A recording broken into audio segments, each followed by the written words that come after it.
Well, good morning, SECC family. Today we are going a little bit deeper into King Solomon and what his kingdom looked like, some of the choices he made, decisions he made. Man, yesterday seemed a little bit bloody. Almost make you kind of wonder a little bit, but you got to remember, even though modern day Christianity says that God is only love, God has a very wrathful side too, and he uses his people to execute judgment. He did it big time in the Old Testament. So let's see what today brings us. We are going to be looking at chapters 4 and 5 of 1 Kings. Stick around.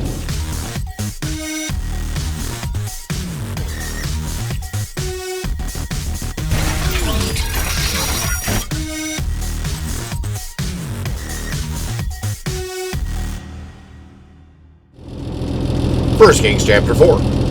King Solomon was king over all Israel, and these were his high officials. Azariah, the son of Zadok, was the priest.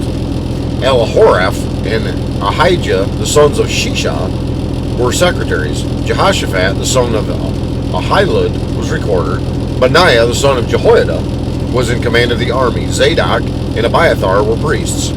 Azariah, the son of Nathan, was over the officers. Zabud, the son of Nathan, was priest and king's friend. Ahishar was in charge of the palace, and Adoniram, the son of Abda, was in charge of the forced labor.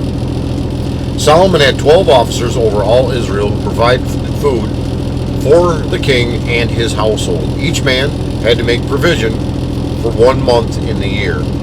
These were the names: Ben-Hur in the hill country of Ephraim, Ben-Decker in Makaz, Shelbim, Beth-Shemesh, and Elon-Beth-Hanan, Ben-Hesed in Araboth. To him belonged Succal and all the land of Hepher. Ben-Abinadab in all Naphath Dor. He had Tappath, the daughter of Solomon, as his wife. Baana, the son of Ahilud, in Tanakh. Megiddo, and all Beth Shean, that is beside Zarethan, below Jezreel, and from Beth Shean to Abel Mahola, as far as the other side of Jokmeam. Ben-Geber in Ramoth Gilead. He had the villages of Jair, the son of Manasseh, which are in Gilead, and he had the region of Argob, which is in Bashan, 60 great cities with walls and bronze bars. Ahinadab, the son of Iddo, in Mahanaim. Ahimaaz in Naphtali. He had taken Basemath, the daughter of Solomon, as his wife. Baana, the son of Hushai, in Asher, and Bealoth. Jehoshaphat, the son of Peruah, in Issachar. Shimei, the son of Elah, in Benjamin. Geber, the son of Uri, in the land of Gilead, the country of Sihon, king of the Amorites, and of Og, king of Bashan. And there was one governor who was over the land. Judah and Israel were as many as the sand by the sea. They ate and drank and were happy. Solomon ruled over all the kingdom, from the Euphrates to the land of the Philistines and to the border of Egypt. They brought tribute and served Solomon all the days of his life. Solomon's provision for 1 day was 30 cors of fine flour and 60 cors of meal, 10 fat oxen, and 20 pasture-fed cattle, 100 sheep, besides deer, gazelles, roebucks, and fattened fowl. For he had dominion over all the region west of the Euphrates, from Tipsah to Gaza, over all the kings west of the Euphrates, and he had peace on all sides around him. And Judah and Israel lived in safety, from Dan even to Beersheba, every man under his vine and under his fig tree, all the days of Solomon. Solomon also had 40,000 stalls of horses for his chariots, and 12,000 horsemen. And those officers supplied provisions for King Solomon, and for all who came to King Solomon's table, each one in his month. They let nothing be lacking. Barley also and straw for the horses and swift steeds they brought to the palace where it was required, each according to his duty.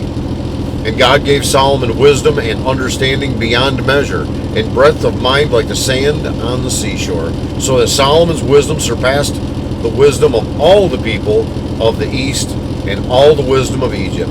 For he was wiser than all other men, wiser than Ethan the Ezrahite and Herman, Calcol, and Darda, the sons of Mahol.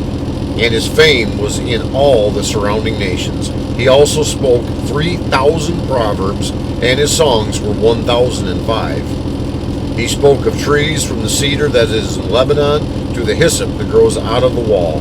He spoke also of beasts and of birds and of reptiles and of fish. And people of all nations came to hear the wisdom of Solomon, and from all the kings of the earth who had heard of his wisdom. Now Hiram, king of Tyre, sent his servants to Solomon when he heard that they had anointed him king in place of his father. For Hiram always loved David. And Solomon sent word to Hiram, "You know that David my father could not build a house for the name of the Lord his God because of the warfare with which his enemies surrounded him, until the Lord put them under the soles of his feet. But now the Lord my God has given me rest on every side. There is neither adversary nor misfortune. And so I intend to build a house for the name of the Lord my God, as the Lord said to David my father, your son, whom I will set on your throne in your place, shall build a house for my name. Now therefore, command the cedars of Lebanon be cut for me, and my servants will join your servants, and I will pay you for your servants such wages as you set, for you know that there is no one among us who knows how to cut timber like the Sidonians." As soon as Hiram heard the words of Solomon, he rejoiced greatly and said, "Blessed be the Lord this day, who has given to David a wise son to be over this great people." And Hiram sent to Solomon, saying, "I have heard the message that you have sent to me. I am ready to do all you desire in the matter of cedar and cypress timber. My servants shall bring it down to the sea from Lebanon, and I will make it into rafts to go by sea to the place you direct, and I will have them broken up there, and you shall receive it, and you shall meet my wishes by providing food for my household." So Hiram supplied Solomon with all the timber of cedar and cypress that he desired, while Solomon gave Hiram 20,000 cores of wheat as food for his household, and 20,000 cores of beaten oil. Solomon gave this to Hiram year by year. And the Lord gave Solomon wisdom, as he promised him, and there was peace between Hiram and Solomon, and the two of them made a treaty. King Solomon drafted forced labor out of all Israel, and the draft numbered 30,000 men, and he sent them to Lebanon, 10,000 a month in shifts. They would be a month in Lebanon and 2 months at home. Adoniram was in charge of the draft. Solomon also had 70,000 burden bearers and 80,000 stone cutters in the hill country, besides Solomon's 3,300 chief officers who were over the word, who had charge of the people who carried on the word.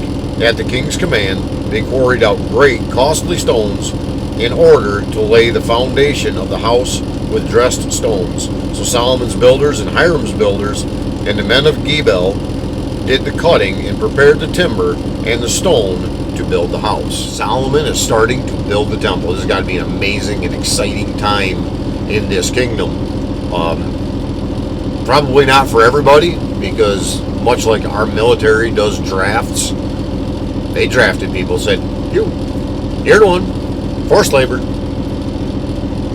But that was told way, way back when Samuel, think back a ways, Samuel told the people, you don't want a king over you.